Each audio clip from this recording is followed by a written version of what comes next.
नमस्कार, एक बार फिर से मैं आप सभी के सामने उपस्थित हूँ बेहद महत्वपूर्ण टॉपिक के साथ। हम सभी सारे टैक्स देते हैं, संपत्ति कर देते हैं, रोड टैक्स देते हैं, जो सामान हम यूज कर रहे हैं उस सामान के ऊपर जो वस्तु कर है वो भी हम देते हैं। लेकिन अभी हमें जल्द ही एक नया टैक्स भी देखने को मिलने वाला है जो हम और आपको पे करना पड़ सकता है यदि हम इस स्टेट गवर्नमेंट से बिलोंग कर रहे हैं। ये आपका सरचार्ज टैक्स हो जाएगा, संपत्ति के ऊपर और टैक्स लगेगा और वो है आपका फायर सेफ्टी टैक्स जो आप लोगों को देना पड़ेगा अपने संपत्ति के सरचार्ज के रूप में। यहां पर आपको पे करना पड़ेगा। तो हाल ही में एमपी गवर्नमेंट ने ये जो अपना विधानसभा सत्र शुरू हो रहा है उनका 16 तारीख से, तो उसमें ये विधेयक जो है वो लाने वाले हैं। बिल पास करवाया जाएगा और इसको जल्द ही कानून बना दिया जाएगा इसी आपके विधानसभा सत्र में। तो अब एमपी के लोगों को और भी यहाँ पर टैक्स पे करना पड़ सकता है। तो इस पर मैं आप सभी से ये जानना चाहती हूँ भाई कि अभी अभी कितने प्रकार के टैक्स बाकी हैं जो हम सबको देने रह गए हैं, क्योंकि सारे टैक्स तो हम देते हैं। बाकी इस टैक्स की क्या जरूरत पड़ी, क्या इसमें प्रावधान है, वो सारी डिटेल एनालिसिस हम इस टॉपिक पर कर लेंगे। वीडियो अंत तक जरूर देखिएगा।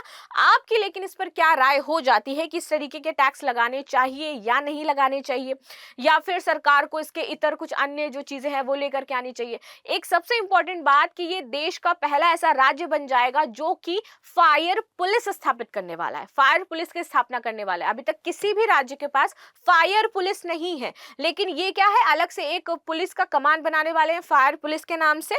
ठीक है, और साथ ही साथ ये सरचार्ज तो आपका लेंगे संपत्ति के ऊपर जो कि है फायर टैक्स, तो आपको एक्स्ट्रा पैसा आप पे करना पड़ेगा सरकार को। ठीक है, तो अब इन सब में आपको क्या लगता है, क्या आपका मत है इसको लेकर के, क्या आपके विचार है, कमेंट बॉक्स में जरूर बताइएगा। और सरकार को ये जो सेफ्टी वाले जो नॉर्म्स है उसके ऊपर तो सरकार ही ढीला डालती है ना, उसको पैसे मिल जाते तो मुंह बंद कर देती है।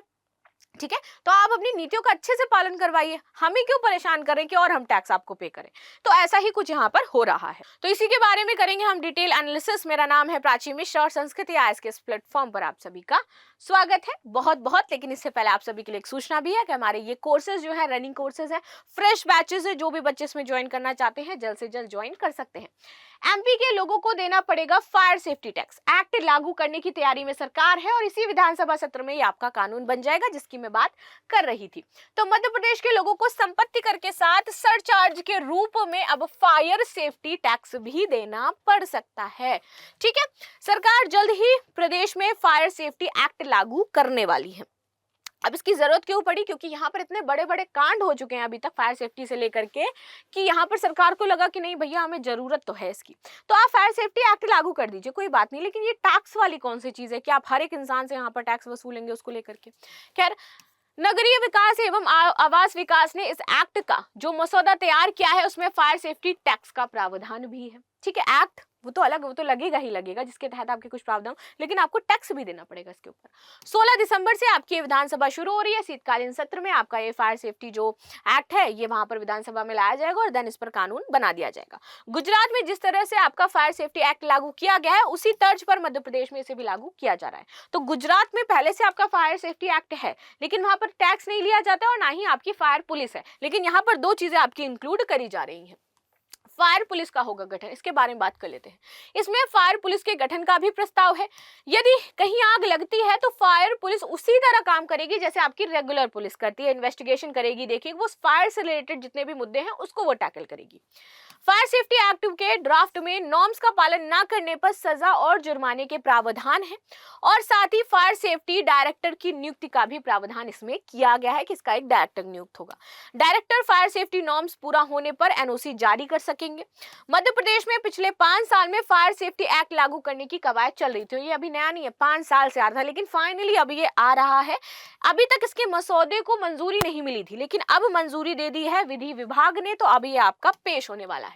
एमपी पे लगेगा फायर टैक्स, अपीलेट अथॉरिटी बनेगी, प्रदेश स्तरीय फायर ट्रेनिंग इंस्टीट्यूट्स बनाए जाएंगे, आग की रोकथाम के लिए अलग से बजट भी पास होगा एमपी में, हादसे में मरने वालों को मुआवजे का प्रावधान है, संपत्ति के मालिक से क्षतिपूर्ति की राशि वसूल करने का अधिकार है जो सरकार लेगी, पटाखा फैक्ट्री की जांच को लेकर के एक्शन तक का यहाँ पर अधिकार दिया गया कि जो आप एक्शन उस आपको लगता है लेना चाहिए आप ले सकते हैं।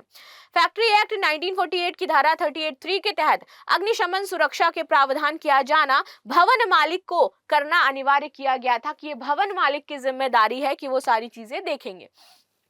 तीन मामलों से हमें ये समझ में आएगा कि फायर सेफ्टी एक्ट की जरूरत एमपी में आखिर क्यों पड़ गई। ठीक है, हम ये तो कह रहे हैं कि फायर सेफ्टी एक्ट लेकर के आओ, this is good, but tax कैसे, ये भी हम जानेंगे यहाँ पर। तो देखिए, हरदा पटाखा फैक्ट्री में ब्लास्ट हुआ था, 13 लोग मरे थे। ये तो एक ब्लास्ट है जो मैंने आपको यहाँ पर बताया है, लेकिन ऐसे ब्लास्ट आप देखिए कि 10 साल में 14 धमाके हो चुके हैं और 180 लोगों की जान इसमें जा चुकी है। यहाँ पे कहा गया जो एक्सपर्ट्स थे कि अगर यहाँ पर फायर सेफ्टी एक्ट लागू होता तो शायद इन लोगों की मौत नहीं होती। इसी साल फरवरी में हरदा फैक्ट्री पटाखा में ब्लास्ट हुआ था, 13 लोग मरे थे और 200 से ज्यादा इसमें घायल हो गए थे। तो ये सिचुएशन है एमपी में, इसलिए बोल रहे हैं कि हमें ये एक्ट चाहिए।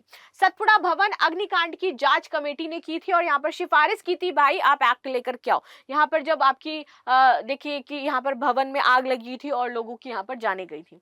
जबलपुर और भोपाल के अस्पतालों में आग लगी, ठीक है, 2022 में भीषण आग लगी थी और 8 लोगों की इसमें मौत हो गई थी। इसके बाद अगेन ये कवायद की गई कि आपको इसकी बहुत ज्यादा जरूरत है, आप पता नहीं क्यों लागू नहीं कर रहे हैं। केंद्र ने 2019 में की थी फायर सेफ्टी एक्ट की सिफारिश। 2017 में अग्निशमन सेवा अधिनियम बनाने की प्रक्रिया शुरू कर दी गई थी। 16 सितंबर 2019 को इसका ड्राफ्ट सभी राज्यों को भेजा गया और मध्य प्रदेश ने भी इस आधार पर फायर सेफ्टी एक्ट लागू करने की तैयारी की थी।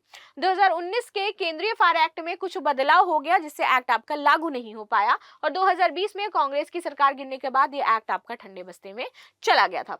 लेकिन फाइनली अब ये एक्ट आपका आने वाला है। नए एक्ट में प्रावधान क्या है, अब इसको समझ लेते हैं। सबसे पहला, फायर सेफ्टी नहीं तो लग सकता है आपको 10,000 का जुर्माना। यहाँ पे बताया गया है कि अब 9 मीटर ऊंचाई वाले भवन जो भी एमपी में बने हैं, उसकी बात बता रही हूँ, वहां पर फायर एनओसी लेनी होगी।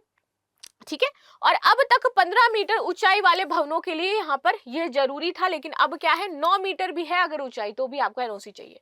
शैक्षणिक संस्थान, संस्थागत सभा, व्यावसायिक, व्यापारिक, औद्योगिक गोदाम के लिए 500 मीटर से अधिक के क्षेत्र में आपको फायर एनओसी अनिवार्य है, वहां पर आपको चाहिए होगी। सार्वजनिक आयोजनों के लिए आपके पास फायर एनओसी होनी चाहिए। हर साल लेना होगा यूटिलिटी सर्टिफिकेट, तो हर साल आपका यूटिलिटी सर्टिफिकेट इसके साथ आपको मिलेगा। नए फायर स्टेशन बनेंगे और 250 कर्मचारी इसमें मर्ज कर दिए जाएंगे पुलिस के। कारखानों, बहुमंजिला इमारतों में फायर सेफ्टी अफसर जरूर नियुक्त किए जाएंगे और 3 घंटे की सूचना पर यहाँ पर जांच होगी कि अगर 3 घंटे के अंदर ये शुरू नहीं की गई आपकी जांच तो यहाँ पर कार्रवाई की जाएगी। आगे बात करते हैं झूठी सूचना। अब जैसे ही ये एक्ट आएगा तो बहुत सारे लोग परेशान भी तो करते हैं ना कि यहाँ आग लग गई, यहाँ आग गई, तो पुलिस परेशान, वहां पे लोग परेशान और वहां पे पता चला गाड़ी गई और कोई मजाक कर रहा था। तो इस चीज से बचने के लिए सरकार ने क्या किया है कि अगर कोई झूठी सूचना देता है तो उस पर भी सजा और जुर्माना है आपका। यदि आग लगने की झूठी सूचना देने या ऐसा करने वाला कोई है तो 3 महीने की उसको सजा होगी या 10,000 रुपए का जुर्माना देना होगा। दोनों की सजा का प्रावधान यहाँ पर किया गया, या फिर दोनों ही आपको हो सकता है, 3 साल की कैद और 10,000 जुर्माना। फायर सेफ्टी ऑफिसर की नियुक्ति यहाँ पर बोला गया, ये बहुत ज्यादा जरूरी है। यदि कोई भवन मालिक 1 महीने के अंदर फायर सेफ्टी अफसर की नियुक्ति नहीं करता है तो न्यूनतम 10,000 रुपए प्रति वर्ग मीटर व अधिकतम 50 रुपए प्रति वर्ग मीटर के हिसाब से यहाँ पर जुर्माना आपका वसूला जाएगा। 10 रुपए, ये 10,000 नहीं है, तो 10 रुपए या फिर 50 रुपए यहाँ पर क्या है, आपसे जुर्माना लिया जाएगा। तो ये एक्ट था, ये प्रावधान इसमें शामिल किए गए थे, इन बदलावों की यहाँ पर बातें की गई थी जो हमने देखी। बाकी आपकी इस पर क्या राय हो जाती है मुझे अवश्य बताइएगा। मिलते हैं नेक्स्ट क्लास में, तब तक के लिए धन्यवाद। लाइक शेयर सब्सक्राइब करना बिल्कुल भी ना भूलें and thank you so much.